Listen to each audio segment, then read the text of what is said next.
செம்மண் சீமையே கொண்டாடு நீ நிறைவாழ்வு பெறவே பண்பாடு நீ.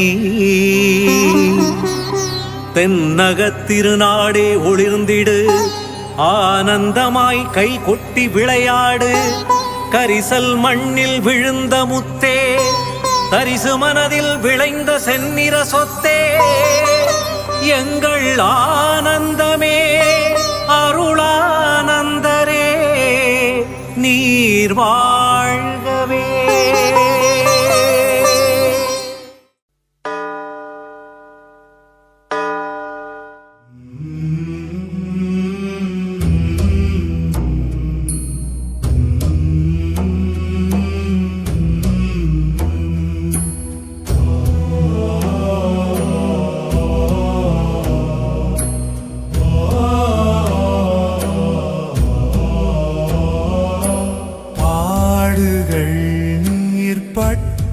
போது பாய்ந்து ஓடிய ரத்தம் கோடி பாவம் தீர்த்து மோட்சம் கொள்ளுவிக்க வல்லதே.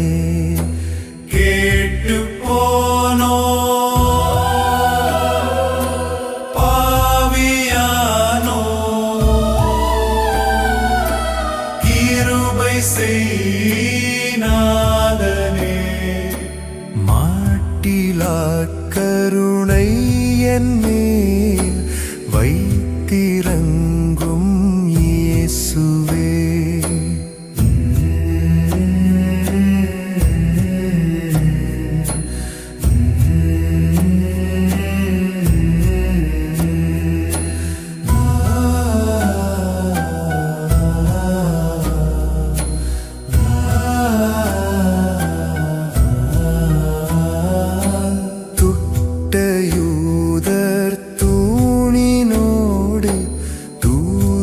கைகள் கட்டியே கஷ்டமாய் அடித்த போது காய்ந்த செந்நீர் துணை. கேட்டு போனோ பாவியானோ கிருபை செய்நாதனே. மாட்டிலா கருணை என்னேல் வைத்திரங்கும் இயேசுவே.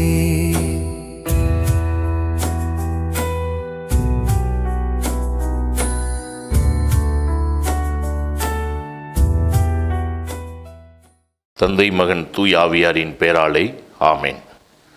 ஆண்டவர் உங்களோடு இருப்பாராக, உம் ஆன்மாவோடும் இருப்பாராக. மத்தேயு எழுதிய தூய நற்செய்தியிலிருந்து வாசகம். ஆண்டவரே உமக்கு மகிமை. இயல் 9 இறை வசனங்கள் 14 முதல் 15 முடிய. பின்பு யோவானின் சீடர் இயேசுவிடம் வந்து, நாங்களும் பரிசேயரும் அதிகமாக நோன்பு இருக்க உம்முடைய சீடர்கள் ஏன் நோன்பு இருப்பதில்லை என்றனர். அதற்கு இயேசு அவர்களை நோக்கி, மணமகன் தங்களோடு இருக்கும் வரை மன விருந்தினர்கள் துக்கம் கொண்டாட முடியுமா? மணமகன் அவர்களை விட்டு பிரிய வேண்டிய காலம் வரும், அப்போது அவர்களும் நோன்பு இருப்பார்கள். ஆண்டவரின் அருள்வாக்கு. இறைவா உமக்கு நன்றி. இறை இயேசு கிறிஸ்துவில் பிரியமான எனது அருமை சகோதரர்களே, சகோதரிகளே, தவக்கால முதல் வெள்ளிக்கிழமையில் நாம் இணைந்திருக்கின்றோம். இயேசுவின் நாமத்தில் உங்களை அன்போடு வாழ்த்துகின்றேன். இந்த வாசகம் நமக்கு இந்த நாளிலே ஒரு அருமையான செய்தியை கொடுக்கின்றது. என்ன செய்தி என்றால், உண்ணான் நோன்பு. இந்த உண்ணான் நோன்பு அப்படின்னா என்ன அப்படின்னாக்கா, இயற்கை மருத்துவ முறைகளிலே மிகவும் தலை சிறந்த ஒரு இடத்தை பெற்றிருப்பது எது அப்படின்னாக்கா இந்த உண்ணான் நோன்பாக இருக்கின்றது. நகைச்சுவையாக சொல்வார்கள், ஒரு கல்யாண பந்தி, அந்த கல்யாண பந்தியில் ஒருத்தன் சாப்பிட போகிறான். அங்கே போய் உட்கார்ந்து சாப்பிடுகின்றான். முதல் பந்தி, 2வது பந்தி, 3வது பந்தி, 5 பந்தி நடக்குது. 5 பந்தியிலையும் தொடர்ச்சியாக அவன் உட்கார்ந்து சாப்பிட்டு எந்திரிச்சு வர்றான். அப்போ அந்த மொய் எழுதுகிற இடத்துல உட்கார்ந்துருக்கிற ஒருத்தர் கூப்பிட்றாரு. கூப்பிட்டு, தம்பி, உன்னை முதல் பந்தியிலையும் பார்க்குறேன், 2வது பந்தியிலையும் பார்க்குறேன், இப்படி தொடர்ச்சியாக 5 பந்தியிலையும் போய் உட்கார்ந்து சாப்பிட்டுட்டு வரையே, அது என்ன வயிறா இல்லை வேற ஏதாவதா? அப்போ அந்த ஆள் சொன்னார், சார், உங்களுக்கு ஞாபக சக்தி அதிகம், எனக்கு ஜீரண சக்தி அதிகம் அப்படின்னு. இன்று விதவிதமான பதார்த்தங்கள் மனிதர்கள் எல்லாம் உட்கொள்கின்றார்கள். ஃபாஸ்ட் ஃபுட் அது ஒரு பக்கம், மக்கள் நிறைய பேர் சாப்பிட்டு கொண்டே இருக்கின்றார்கள்.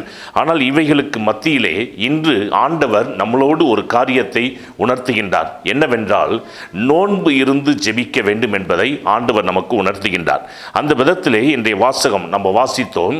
அங்கே யோவானுடைய சீடர்கள் இயேசுவிடம் வந்து ஒரு கேள்வியை கேட்கின்றார்கள். என்ன கேள்வி என்றால், நாங்களும் பரிசேயர்களும் நோன்பு இருக்க உம்முடைய சீடர்கள் ஏன் நோன்பு இருப்பதில்லை?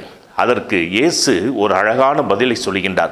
என்ன பதில் என்றால், மணமகன் தங்களோடு இருக்கும் அளவும் அவர்கள் நோன்பு இருக்க தேவையில்லை.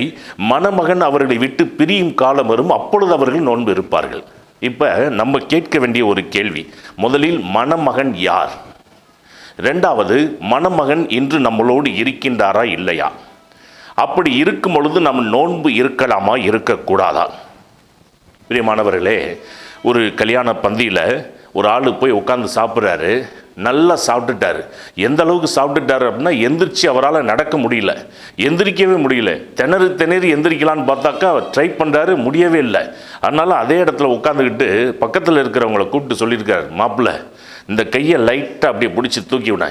இந்த சைடில் இருக்கிற ஆளை பார்த்து சொல்லியிருக்காரு, மாப்பிள்ளை, நீ இந்த கையை லைட்டாக பிடிச்சி தூக்கி விட. அப்போ அந்த 2 பேரும் இவருக்கு ஒரு ஐடியா கொடுத்துருக்குறாங்க. வாயில் கையை விட்டு அப்படியே வாமிட் எடுத்தினா இது வரைக்கும் போயிருக்கிறது கொஞ்சம் வெளியில் வந்துடும், ஃப்ரீயாக நீயே எந்திரிச்சு நடக்கலாம் அப்படின்னு. அதுக்கு அந்த ஆள் சொல்லியிருக்கிறான், வாயில் கை விடக்கூடிய அளவுக்கு இடம் இருந்தாக்கா இன்னும் 2 இட்லியை தள்ளியிருக்க மாட்டான், என்னடா பேசுகிறீங்கடா, போங்கடா அப்படின்னு இருக்கான். பிரியமானவர்களே, இன்று நம்மளுடைய வாழ்க்கையில் இந்த உணவு என்பது எந்த அளவிற்கு முக்கியத்துவம் கொடுக்க வேண்டும்? இயேசு கிறிஸ்து ஜெபத்தோடு இந்த நோன்பு இருப்பதை பற்றி அழகாக தெளிவான ஒரு காரியத்தை சொல்கின்றார். முதலில் இந்த மணமகன் யார்? இயேசு கிறிஸ்து தான் மணமகன். இப்பொழுது இந்த மணமகன் என்ன சொல்கின்றார்? தங்களோடு இருக்கும் அளவும் மக்கள் நோன்பு இருக்க தேவையில்லை. இப்போ இயேசு மணமகன், இவர் நம்மளோடு இருக்கிறாரா இல்லையா அப்படின்னு ஒரு கேள்வி கேட்கும் பொழுது வேதத்திலே ஆண்டவர் ஒரு அழகான பதிலை கொடுத்து விடுகின்றார். மத்தேயு 28:20, இதோ உலக முடிவு வரை என்னாலும் நான் உங்களுடன் இருக்கின்றேன்.